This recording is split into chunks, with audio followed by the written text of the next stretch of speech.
Hello viewers, আর wish good luck মেলা pleasure সে live বন্ধুরা, এটা আমার নতুন চ্যানেল।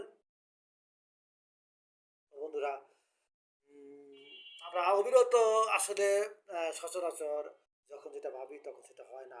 হয়তো আজকে আমি মনে করতেছি যে আমি আজকে বাসায় ভাত খাবো, আজকে রাত্রে বাসায় ভাত খাবো, কিন্তু সে বাসায় আর যে কোনো কারে সে বাসায় ভাত খাওয়া হলো না। সে ভাতটা খাওয়া হলো এক বন্ধুর বাসায়। হয়তোবা এরকম হতে পারে, হয়তোবা আমি এরকম মনে হলে আমি আজকে এক বন্ধুর বাসায় ভাত খাবো, কিন্তু সেটা হলো না, সেটা এক হোটেলে খাওয়া হলো। আমি ভাবছি যে আমি যাকে ভালোবাসি সে আমাকে অনেক ভালোবাসে, কিন্তু জীবনের অনেক কাল অতিবাহিত হওয়ার পরে দেখলাম যে আসলে সে আমাকে কোনো কালেই ভালোবাসে না। Man proposed but got disproposed. মানুষ ভাবে এক, হয় আর এক। আমি এত বেখেয়ালি ভাবে একদিন রাস্তাটা হেঁটে চললাম, যদি আমার অ্যাক্সিডেন্ট হওয়ার কথা, কিন্তু হলো না।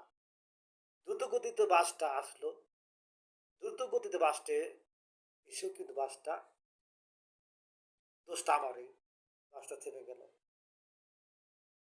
সেদিনকে আমার কিন্তু অ্যাক্সিডেন্টের কথা, কিন্তু হলাম না, ওই নাই। এখন কি কখন কোথায় খাবে, কে কাকে কখন বিয়ে করবে, হ্যাঁ, কখন তার বিয়ে হবে, কখন সে মৃত্যুবরণ করবে, সে আসলে ধনী হবে কিনা, এবং আসলে আহ, অনেক কষ্ট করলে কি ধনী হওয়া যায় কিনা, হ্যাঁ। আবার কেউ কেউ বলে যে অনেক কষ্ট করে ধনী হওয়া যায়, আবার কেউ কেউ বলে যদি অনেক কষ্ট করে ধনী হওয়া যেত তাহলে তো সবচেয়ে বেশি কষ্ট করে রিক্সাওয়ালা আরো ধনী হতো। ঘুষ, দুর্নীতি, চোরাচালান, বিভিন্ন কিছু করে মানুষ ধনী হয়। এখন যখন সে ধনী হয়, সে কিভাবে ধনী সেটা কাউকে বলবে না, সেটা তার মনের ভিতরে। তাহলে প্রত্যেকটা মানুষ কিভাবে ধনী হয়, হ্যাঁ। এখন যদি কেউ ধনী হয়, সেটা সে কি বলবে সে কিভাবে ধনী হয়েছে, হ্যাঁ। তবে সে কিভাবে ধনী হয়েছে কিন্তু মানুষ সেটা নিয়ে সমালোচনা করবে।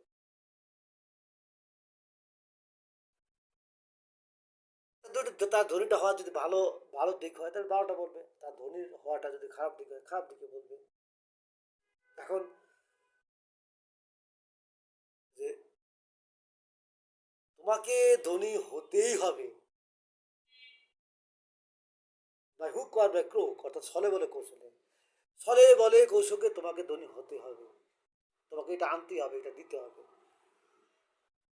আল্লাহ তালা মানুষকে কোনো কিছু জোর জবস্ত করে কোনো কিছু করায় না, তিনি মহান। তাহলে কেন মানুষ মানুষের প্রতি বাধ্যকতা বাধ্যবাধকতা দেবে, এটা করতে হবে, এটা দিতে হবে, এই করতে হবে, এই করতে হবে, এই করতে হবে, ওর আছে তোমার নাই কেন, তুলনা বৈষম্য কেন থাকবে? বিধাতা তো সবাইকে সবকিছু দেয় না, বিধাতা সবাইকে সবকিছু দেয় না। আলো বলে অন্ধকার, তুই বড় কালো, অন্ধকার বলে তাই ভাই তুমি আলো। বড় লোক অর্থাৎ ধনী আছে দেখেই গরিবটা বোঝা যায়, গরিব আছে বলে ধনী ধনী বোঝা যায়। যেরকম যদি যদি অন্ধকারটা না থাকতো তখন কিন্তু আলোটা বোঝা যেত না, অন্ধকার আছে দেখি আলোর এত কদর। ওকে, এবং অর্থাৎ গরিব আছে বলেই আমরা ধনী জিনিসটাকে বুঝতে পারি। এখন আহ, সবাই বলে তুমি ধনী হও না কেন, সবাই তুমি ধনী হবে না, এই ও ওইটা করছে তুমি হও না কেন, সবাই কিন্তু এটাই বলে, সবাই এইটাই, সবাই উপর দিকে উঠছে, সবার দিকে উঠছে, কিন্তু আসলে বিধাতা তো সবাইকে সব কিছু দেয় না।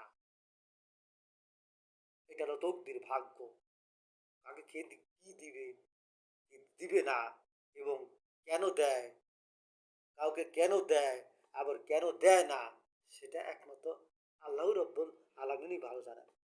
কাউকে সারাটি জীবনই শুধু সুখ দিয়ে যাচ্ছে, আবার কাউকে সারাটি জীবন শুধু দুঃখ দিয়ে যাচ্ছে। ভালো হওয়ার অপরাধের কাউকে সারাটি জীবনেই কষ্ট পেতে হচ্ছে, খারাপ হওয়ার কারণে কারো কারো সারাটি জীবন শুধু সুখের মধ্যেই বসবাস করতে হচ্ছে। অনেক সময় ভাবলে মনে হয় যে আল্লাহ এগুলি মনে হয় যে অবিচার করতেছে, যে গরিবরা যদি এরকম মনে করতো মনে করে যে আসলে এর ধনী বানাইছে, আমারে বানাইলো না, আল্লাহ অবিচার করছে। ওরে, দুইটা পাও নাই, একজন লোকের হাত নাই, পাও নাই, অন্ধ, দুটি চোখ নাই, এরকম মানুষ যদি এরকম বলতো, মানুষগুলি চোখ আছে, পাও আছে, সব কিছু আছে, কিন্তু কিন্তু আমার কেন নাই? আল্লাহ আমার মতো অবিচার করছে। আসলে কেন তাকে পাও দেয় নাই, চোখ দেয় নাই? কেন ওনাকে পাও দিয়েছে, চোখ দিয়েছে? কেন আল্লাহ কি করছে?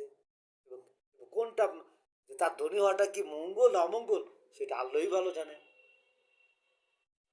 হয়তো বা কোনো ধনী লোক মনে করতেছে আমি ধনী, আল্লাহ মনে এটি আমার জন্য এটি মঙ্গল, মঙ্গল, আল্লাহকে ভালোবাসতেছে খুব, কিন্তু মানুষের পক্ষে যেটা জানা সম্ভব না। সেটা আল্লাহই ভালো জানে যে আসলে তার জন্য তার এই ধনী হওয়াটা মঙ্গল না অমঙ্গল, সেটা আল্লাহ ভালো জানে। আবার কি গরিব হওয়ার কারণে মনে করতেছে এটা আমার জন্য অমঙ্গল, সেটা আল্লাহ ভালো জানে আসলে তার জন্য সেটা, তার এই গরিব হওয়াটা তার জন্য অমঙ্গল না মঙ্গল। আল্লাহ তাআলা বলেছেন যে তোমরা যাহাকে মঙ্গল মনে করো, তাহা আমার কাছে অমঙ্গল হতে পারে, আর তোমরা যাহাকে অমঙ্গল মনে করো, আমার কাছে তা মঙ্গল হতে পারে। No more today. I shall discuss next topics, next important things. Assalamu alaikum.